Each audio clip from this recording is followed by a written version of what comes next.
ठरवलं असतं. खोके म्हणजे 1 कोटी, 1 खोका म्हणजे 1 कोटी, तरी ह्या खळ्याच्या वरती गेले असते पैसे. असे ठीक. आणि खासदारांचा रेट अजून 25 खोक्यांचा होता, म्हणजे 75 खोके. म्हणजे ते फणस जसे लागले वरती तसे एकाच्यावर ठेवले असते. आणि एवढे खोके एवढे खोके आम्हाला मिळाले असते.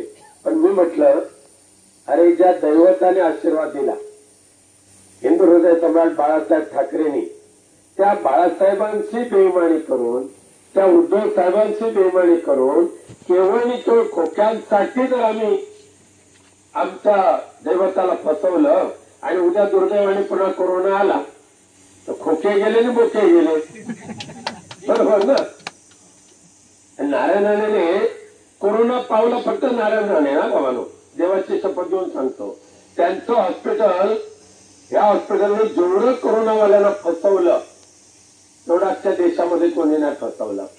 जाहीरपणे सांगेन मी. हिंमत असेल तर नारायण राणेच्या पुढ्यात हे सांगायला आमची तयारी आहे, मी आणि माझ्या वैभव नाईकांची.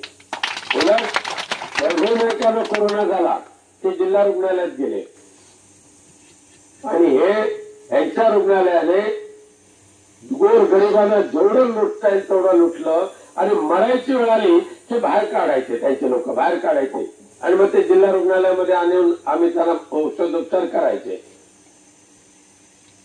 पण नारायण राणेने केवळ घोषणा करायच्या, त्यापेक्षा त्यांच्या कारकिर्दीतले सगळेच्या सगळे प्रोजेक्ट फक्त एकच, सोनवणे घोडगे घाट रस्ता.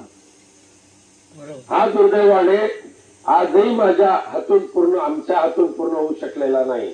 पण या गावच्या ग्रामदेवतेची शपथ घेऊन सांगतोय, त्या सोनवणे घोडगे घाट रस्त्याचा इतिहास तुम्हाला, त्याची प्रगती विनायक राऊत, वैभव नाईक जेवढं सांगेल ना तेवढं कोणच सांगू शकणार नाही.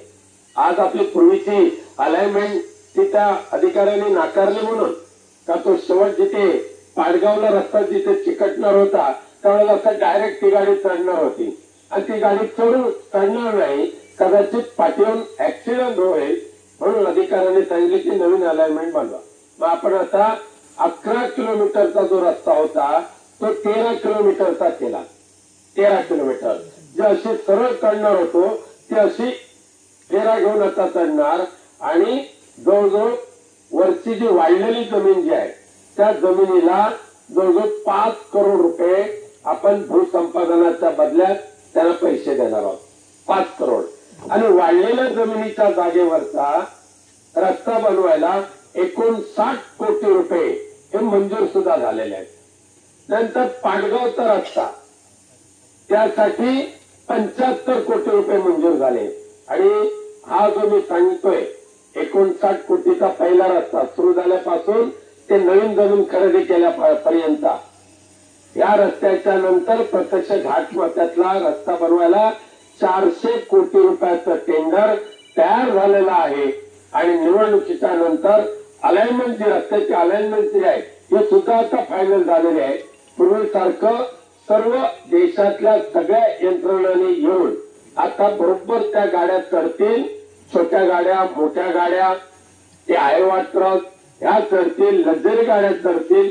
अशा पद्धतीची अलाइनमेंट आता पूर्ण केलेली आहे. आणि टेंडर प्रोसिजरला 400 कोटी रुपयाचा निव्वळ तो घाट मार्ग, 59 कोटीचा खालचा मार्ग, 75 कोटीचा कोल्हापूरचा मार्ग, अशा पद्धतीची जी प्रोसिजर आहे 100% कंप्लीट झालेली आहे. फक्त राहिला एकच विषय की फॉरेस्ट क्लिअरन्स जो आहे त्यासाठी जे अधिकारी यायचे आहेत हे अधिकारी त्यांच्याकडे प्रस्ताव पाठवलेला आहे.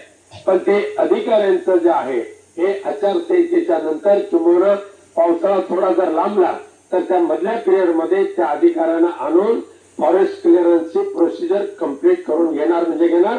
पण पुन्हा एकदा सांगतो, तुमच्या सर्वांच्या पायाला हात लावून शपथ घेऊन आणि या गावची ग्रामदेवतेची शपथ घेऊन 3ऱ्या टर्म मध्ये विनायक राऊत आणि ह्या राज्याचे मुख्यमंत्री पुन्हा एकदा होणारे माननीय उद्धवजी ठाकरे आणि आपले पुन्हा 3ऱ्या टर्मचे आमदार वैभव नाईक आणि आपल्या सगळ्यांच्या उपस्थितीमध्ये सोनवणे घोडगे पाडगाव हा घाट रस्ता करण्याचं भाग्य आपल्या आशीर्वादाने आम्हालाच मिळणार.